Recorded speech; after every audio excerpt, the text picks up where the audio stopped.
Hello friends, smart study अड्डा पर आप सभी का स्वागत है। स्वतंत्रता दिवस की आप सभी को ढेर सारी शुभकामनाएं। हिंदी के इस प्रैक्टिस सेशन में हम लोग 40 प्रश्नों की प्रैक्टिस करेंगे। तो आइए सेशन को स्टार्ट करते हैं। क्लास को शेयर कीजिएगा अपने दोस्तों के पास भी, ताकि उनके पास तक भी ये क्लास पहुंच सके।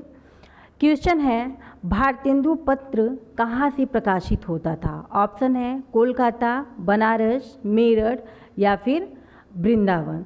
तो भारतेंदु पत्र बनारस से प्रकाशित होता था। इसका राइट आंसर बी है। अगला क्वेश्चन है, निम्न में सकर्मक क्रिया है। तो जहाँ कर्म का होना पाया जाता है वहाँ सकर्मक क्रिया होती है, जहाँ कर्म का होना नहीं पाया जाता वहाँ अकर्मक क्रिया होती है। तो ऑप्शन है मुस्कुराना, लिखना, सोना, चलना। तो यहाँ पर आपको सकर्मक क्रिया बताना है, तो इसका राइट आंसर बी होगा। लिखना, आप पत्र लिखेंगे, कविता लिखेंगे, तो यहाँ पर कर्म का होना पाया जा रहा है, इसलिए यहाँ पर सकर्मक क्रिया है। चलिए अगला क्वेश्चन है, वाक्य के कितने प्रकार हैं? ऑप्शन है 4, 1, 3 या फिर कोई प्रकार नहीं है। तो वाक्य के 3 प्रकार हैं। इसका राइट आंसर सी है, सरल वाक्य, संयुक्त वाक्य और मिश्र वाक्य। इसको आप लोग याद रखिएगा, इम्पॉर्टेंट है कि वाक्य के 3 प्रकार हैं, सरल वाक्य, संयुक्त वाक्य और मिश्र वाक्य। अगला क्वेश्चन है, निम्न में भूतकाल का उदाहरण है। ऑप्शन है मैं जाता हूँ, वह आ रहा है, वह पुस्तक पढ़ेगा, राम घर गया था। तो आप लोगों को यहाँ पर भूतकाल बताना है, तो इसका राइट आंसर जो है डी है। डी है, राम घर गया था। क्रिया के जिस रूप में यह पता चले कि क्रिया पहले ही पूरी हो चुकी है, वह पूर्ण भूतकाल कहलाता है। तो इसका राइट आंसर डी है। चलिए अगला क्वेश्चन है, मोहन बाजार की ओर गया है। वाक्य में ओर शब्द है, विशेषण है, वाक्य है, सर्वनाम है या फिर अव्यय है। तो ओर शब्द जो है अव्यय है। इसका राइट आंसर डी है। अगला क्वेश्चन है, लक्ष्मण राम का भाई है। इस वाक्य में कौन सा कारक है? संबंध कारक है, अपादान कारक है, संप्रदान कारक है या फिर अधिकरण कारक है? तो इसका राइट आंसर जो है ए होगा, संबंध कारक। संबंध कारक की पहचान जो होती है, एक शब्द का दूसरे शब्द से संबंध होता है। तो यहाँ लक्ष्मण का राम से संबंध है, लक्ष्मण राम का भाई है, तो यहाँ पर संबंध कारक है। चलिए अगला क्वेश्चन, अगर कारक देखें तो कारक 8 होते हैं, कर्ता कारक, कर्म कारक, करण कारक, संप्रदान कारक, अपादान कारक, संबंध कारक, अधिकरण कारक और संबोधन कारक। इसको भी आप लोग ध्यान रखिएगा। अगला क्वेश्चन है, यद्यपि मोहन धनी है तथापि बहुत दुखी है। तो सरल वाक्य है ये, साधारण वाक्य है, मिश्र वाक्य है, संयुक्त वाक्य है या फिर उपरोक्त में से कोई नहीं। तो यद्यपि मोहन धनी है तथापि बहुत दुखी है, यहाँ पर मिश्र वाक्य है। इसका राइट आंसर भी होगा। जहाँ पर भी जैसे यद्यपि, क्योंकि, जिसकी, उसकी, जब, तब ऐसे शब्द आते हैं, वहाँ मिश्र वाक्य होता है। इसको आप लोग ध्यान रखिएगा। अगला क्वेश्चन है, रात में विचरण करने वाले प्राणी को कहा जाता है? ऑप्शन है निशाचर, वनचर, तमचोर या फिर निशाकर। तो रात में विचरण करने वाले प्राणी को निशाचर कहा जाता है। इसका राइट आंसर ए है, ध्यान रखिएगा आप लोग। अगला क्वेश्चन है, केंद्रीय हिंदी प्रशिक्षण संस्थान किस विभाग के तहत कार्यरत है? राजभाषा विभाग, उच्चतर शिक्षा विभाग, विभागीय विभाग या फिर साहित्य अकादमी? तो केंद्रीय हिंदी प्रशिक्षण संस्थान राजभाषा विभाग के तहत कार्यरत है। इसका राइट आंसर ए है। इम्पॉर्टेंट क्वेश्चन है, डबल स्टार लगाइएगा और याद रखिएगा आप लोग इस क्वेश्चन को। अगला क्वेश्चन है, हिंदी का प्रहरी इनमें से किसे कहा जाता है? ऑप्शन है मदन मोहन मालवीय, पुरुषोत्तम दास टंडन या फिर महात्मा गांधी या फिर काका कालेकर। हिंदी का प्रहरी पुरुषोत्तम दास टंडन को कहा जाता है। इसका राइट आंसर बी है। इम्पॉर्टेंट क्वेश्चन है, इसको भी आप लोग ध्यान रखिएगा। चलिए अगला क्वेश्चन है, दिए गए शब्दों में से नित्य एक वचन में प्रयोग होने वाला शब्द कौन सा नहीं है? ऑप्शन है पानी, हस्ताक्षर, आकाश या फिर जनता। तो आपको बताना है कि इनमें से कौन सा शब्द नित्य एक वचन में प्रयोग नहीं होता है, मतलब कि वह बहुवचन में प्रयोग होता है, ये आपको बताना है। तो इसका राइट आंसर जो है बी है, हस्ताक्षर सदैव बहुवचन में प्रयोग होता है। इसके साथ ही आंसू, दर्शन, प्राण, दाम ये भी सदैव बहुवचन में प्रयोग होते हैं। इन सबको आप लोग याद रखिएगा, इम्पॉर्टेंट है। अगला क्वेश्चन है, विहान कब आया? वाक्य में त्रुटि बताएं। मात्रा की त्रुटि है, व्याकरण की त्रुटि है, विराम चिन्ह की त्रुटि है या फिर काल की त्रुटि है। तो विहान कब आया? यहाँ पर पूर्ण विराम का चिन्ह है, लेकिन यहाँ पर प्रश्नवाचक चिन्ह होना चाहिए क्योंकि यहाँ पर कब है। तो यहाँ पर विराम चिन्ह की त्रुटि है, तो इसका राइट आंसर सी है। अगला क्वेश्चन है, विद्यापति किससे संबंधित कवि हैं? मैथिली से, बघेली से, मराठी से या फिर मगही से।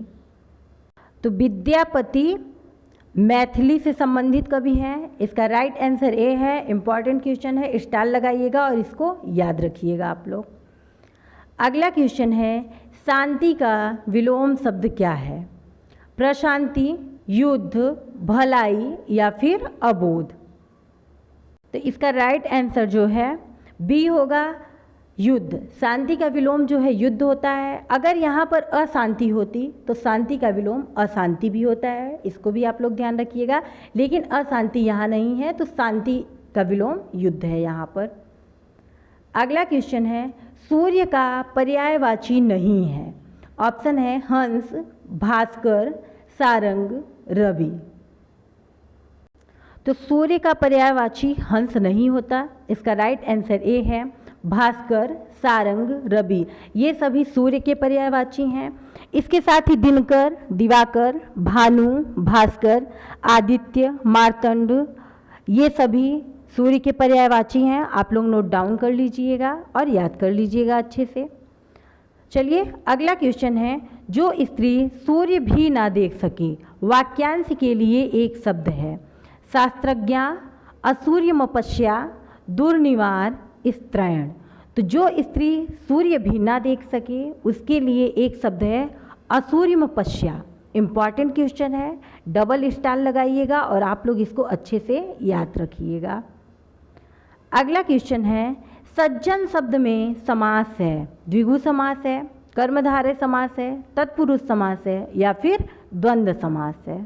तो इसका राइट आंसर कोई भी नहीं है, इसमें से सभी ऑप्शंस गलत हैं। सज्जन में व्यंजन संधि होती है, इसका विच्छेद करेंगे तो सत धन जन होता है बराबर सज्जन, और इसमें व्यंजन संधि है, इसको आप लोग ध्यान रखिएगा। व्यंजन संधि, इसमें सभी ऑप्शन गलत दिए हुए हैं।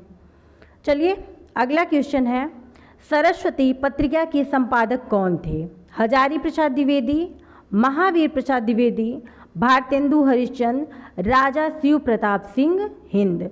तो सरस्वती पत्रिका के संपादक जो थे वो महावीर प्रसाद द्विवेदी जी थे। इसका राइट आंसर बी है। इम्पॉर्टेंट है, स्टार लगाइएगा। साहित्य के जितने भी क्वेश्चन हैं बहुत ही इम्पॉर्टेंट क्वेश्चन है आज के।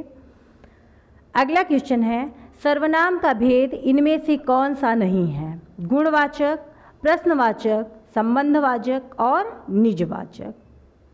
तो इसका राइट आंसर जो होगा ए होगा। गुणवाचक जो है ये विशेषण का भेद है। सर्वनाम के 6 भेद होते हैं। पुरुषवाचक सर्वनाम, निश्चयवाचक सर्वनाम, अनिश्चयवाचक सर्वनाम, प्रश्नवाचक सर्वनाम, संबंधवाचक सर्वनाम और निजवाचक सर्वनाम। इसको आप लोग याद रखिएगा।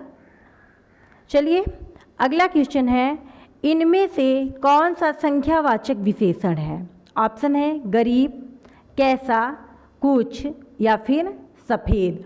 तो इनमें से संख्यावाचक विशेषण जो है सी है, इसका राइट आंसर सी है।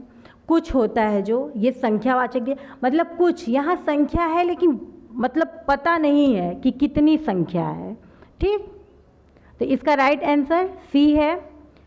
अगला क्वेश्चन है, निम्नलिखित में से कौन सा शब्द स्त्रीलिंग है? स्पर्श, लेख, दुख या फिर गरिमा। तो आपको स्त्रीलिंग शब्द बताना है, तो इसका राइट आंसर डी है, गरिमा शब्द स्त्रीलिंग है।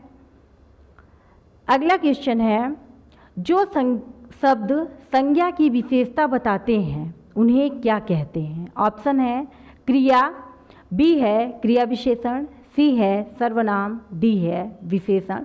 आप लोग आंसर दीजिए। इसके साथ ही अगर क्लास पसंद आ रही है तो क्लास को शेयर जरूर कीजिए अपने दोस्तों के साथ। तो जो शब्द संज्ञा की विशेषता बताते हैं उन्हें विशेषण कहते हैं, इसका राइट आंसर डी है। अगला क्वेश्चन है, माँ ने पिताजी से सामान मंगवाया। यहाँ क्रिया का कौन सा रूप है? प्रेरणार्थक क्रिया है, अकर्मक क्रिया है, सकर्मक क्रिया है या फिर आज्ञार्थक क्रिया है? इसका राइट आंसर जो है ए होगा, प्रेरणार्थक क्रिया है। और प्रेरणार्थक क्रिया जहाँ कर्ता स्वयं कार्य न करके किसी से करवाया जाता है वहाँ पर प्रेरणार्थक क्रिया होती है। तो यहाँ पर माँ ने सामान मंगवाया लेकिन पिताजी से मंगवाया है, ठीक। तो यहाँ कार्य स्वयं न करके किसी के द्वारा कराया गया है, तो यहाँ प्रेरणार्थक क्रिया है। चलिए अगला क्वेश्चन है, सरस्वती पत्रिका का प्रकाशन कब प्रारंभ हुआ? सन 1916 ईस्वी में, सन 1950 ईस्वी में या फिर सन 1903 ईस्वी में या सन 1900 ईस्वी में? तो इसका राइट आंसर जो है डी है, सन 1900 में इस पत्रिका का मतलब सरस्वती पत्रिका का संपादन प्रारंभ हुआ था और बाबू चिंतामणि घोष ने इसका संपादन आरंभ कराया था। इसको भी आप लोग ध्यान रखिएगा कि अगर पूछा जाए कि सरस्वती पत्रिका का प्रकाशन संपादक कौन थे तो बाबू चिंतामणि घोष थे। अगला क्वेश्चन है, मैथिली शरण गुप्त ने नहीं लिखा है साकेत, कामायनी, यशोधरा, जयद्रथ वध। तो मैथिली शरण गुप्त ने नहीं लिखा है, कामायनी नहीं लिखा है इन्होंने, इसका राइट आंसर बी है, कामायनी जयशंकर प्रसाद की रचना है। साकेत, यशोधरा, जयद्रथ वध ये मैथिली शरण गुप्त की रचनाएं हैं। इसके साथ ही पंचवटी, द्वापर, जय भारत, विष्णुप्रिया, रत्नावली ये भी इम्पॉर्टेंट रचनाएं हैं जयद्रथ वध की, इसको भी आप लोग याद रखिएगा। अगला क्वेश्चन है, इनमें से 16 मात्राओं वाला छंद कौन सा है? चौपाई है, घनाक्षरी है, दोहा है या फिर रोला है? तो 16 मात्राओं वाला छंद जो है चौपाई है, इसका राइट आंसर ए है। चलिए अगला क्वेश्चन है, निम्न में से कौन सी तुलसीदास की रचना नहीं है? कवितावली, गीतावली, विनय पत्रिका या फिर रामचंद्रिका? तो इसका राइट आंसर जो है डी है, रामचंद्रिका महाकवि केशवदास की रचना है, इसको आप लोग याद रखिएगा। कवितावली, गीतावली, विनय पत्रिका तुलसीदास की रचना है। इसके साथ ही रामचरितमानस और क्या कहते हैं इम्पॉर्टेंट है, वैराग्य संदीपनी भी तुलसीदास की रचना है जो कि बहुत इम्पॉर्टेंट है, इसको भी आप लोग याद रखिएगा। अगला क्वेश्चन है, सदाचार का विलोम है? आचार है, कदाचार है, अपराध है या फिर अन्याय है? तो सदाचार का विलोम कदाचार है, इसका राइट आंसर बी है। अगला क्वेश्चन है, वर्णों के मेल से होने वाले विकार या परिवर्तन को कहते हैं? उपसर्ग कहते हैं, समास कहते हैं, संधि कहते हैं या फिर प्रत्यय कहते हैं? तो वर्णों के मेल से होने वाले विकार या परिवर्तन को संधि कहते हैं, इसका राइट आंसर सी है। प्रत्यय जो होता है वो दूसरे शब्दों के अंत में जुड़कर अपनी प्रकृति के अनुसार शब्द के अर्थ में परिवर्तन कर देते हैं, उसे प्रत्यय कहते हैं। उपसर्ग जो होता है शब्द के प्रारंभ में लगता है और समास जो होता है दो या दो से अधिक सार्थक वर्णों के परस्पर मेल को समास कहते हैं, इसको भी याद रखिएगा आप लोग। कभी कभी एग्जाम में परिभाषाएं भी पूछी जाती हैं। अगला क्वेश्चन है, रामधारी सिंह दिनकर की पहली रचना है प्रणभंग, हुंकार, रेणुका या फिर रश्मिरथी। तो रामधारी सिंह दिनकर की जो पहली रचना है वो है प्रणभंग। इसका राइट आंसर ए है, इम्पॉर्टेंट है, यूपीएसआई 2021 में ये क्वेश्चन पूछा गया था, इसको आप लोग ध्यान रखिएगा।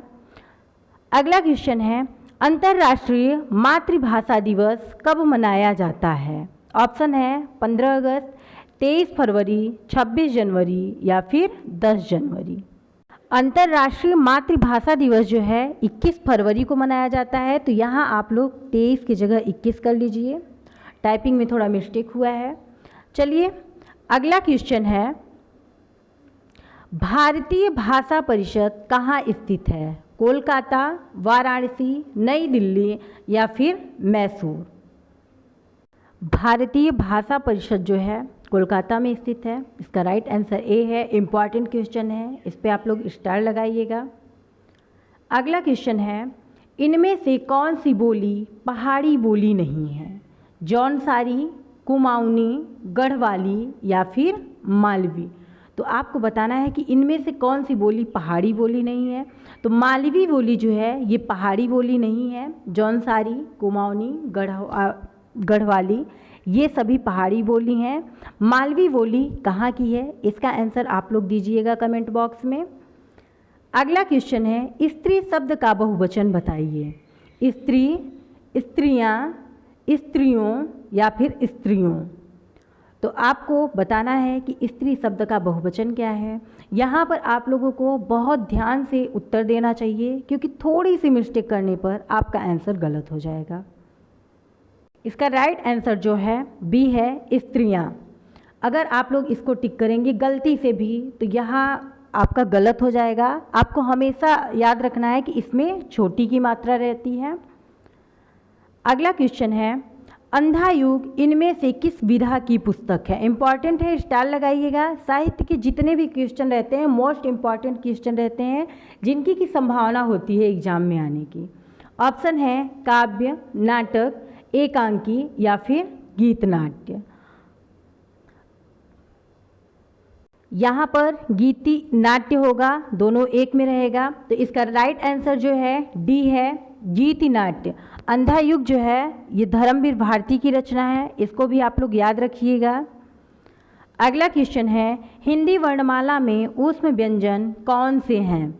ऑप्शन है ए छ, त्र, ज्ञ, स्र, बी है स, श, स और ह, सी है च, छ, ज और झ, डी है य, र, ल और व। तो आपको बताना है कि इनमें से ऊष्म व्यंजन कौन सा है। इसका राइट आंसर जो है बी होगा। ऊष्म व्यंजन 4 होते हैं, स, श, स और ह। इसको याद रखिएगा, बहुत ही इम्पॉर्टेंट है। वर्णमाला टॉपिक से क्वेश्चन यहाँ से बनते हैं। छत्र, ज्ञ और स्र ये क्या है? ये संयुक्त वर्ण है, इनकी भी संख्या 4 है, याद रखिएगा आप लोग। अगर अंतस्थ व्यंजन पूछे तो इनकी भी संख्या 4 है, य, र, ल और व। इसको आप लोग याद रखिएगा। अगला क्वेश्चन है, आगमन में उपसर्ग है आ, अ, आग या फिर मन। तो इसका राइट आंसर जो है ए है, आगमन में आ उपसर्ग है। अगला क्वेश्चन है, निम्नलिखित में कौन सा शब्द द्रव्यवाचक संज्ञा है? ऑप्शन है दूध, खटाई, ठंड या फिर मिठाई। तो यहाँ पर द्रव्यवाचक संज्ञा पूछा है, तो इसका राइट आंसर जो है ए होगा। अगला क्वेश्चन है, मैंने आम ले लिया है का बहुवचन क्या होगा? ऑप्शन है हमने आम ले लिए हैं, बी है हमने आम ले लिए हैं, सी है मैंने आम लिए हैं, डी है मैंने आम ले लिए हैं। यहाँ पर थोड़ी सी बस मात्रा संबंधी अशुद्धियाँ हैं, इसलिए आप लोग आंसर ध्यान से दीजिएगा। तो मैंने आम ले लिया है का बहुवचन होता है मैंने आम ले लिए हैं। इसका राइट आंसर डी है। अगला क्वेश्चन है, उच्चारण की दृष्टि से वह है ओष्ठ है, कंठ तालव्य है, दंतोष्ठ है या फिर कंठोष्ठ है। तो उच्चारण की दृष्टि से वह जो होता है दंतोष्ठ है, इसका राइट आंसर सी है। कंठ तालव्य जो होते हैं ए और ए होते हैं, इसको भी आप लोग याद रखिएगा, ये इनका उच्चारण स्थान कंठ तालव्य होता है। ओ और अ का उच्चारण स्थान कंठ ओष्ठ होता है, इसको भी आप लोग याद रखिएगा। आज क्वेश्चन ऑफ द डे का क्वेश्चन है हिंदी वर्णमाला में व्यंजनों की संख्या है। इसका आप लोगों को आंसर देना है कमेंट बॉक्स में। 2 दिन से आप लोगों की क्लास नहीं चल रही थी, लेकिन आज से आप लोगों की क्लास फिर से कंटिन्यू हो गई है। डेली आप लोगों को यहाँ पर क्लास मिलेगी। आप लोग अपने दोस्तों के पास भी क्लास शेयर कीजिएगा, जिससे उनको भी हेल्प मिल सके। आप लोग हिंदी में एक बेहतर स्कोर कर पाएंगे और ईमानदारी के साथ अपना आंसर कितने सही हुए हैं क्वेश्चन कमेंट में ज़रूर दीजिएगा। आज की क्लास यहीं पर समाप्त होती है। अगर आप लोगों को कोई भी डाउट हो तो ज़रूर पूछिएगा, आप लोगों को उत्तर दिया जाएगा। तो आज का सेशन समाप्त होता है। जय हिंद।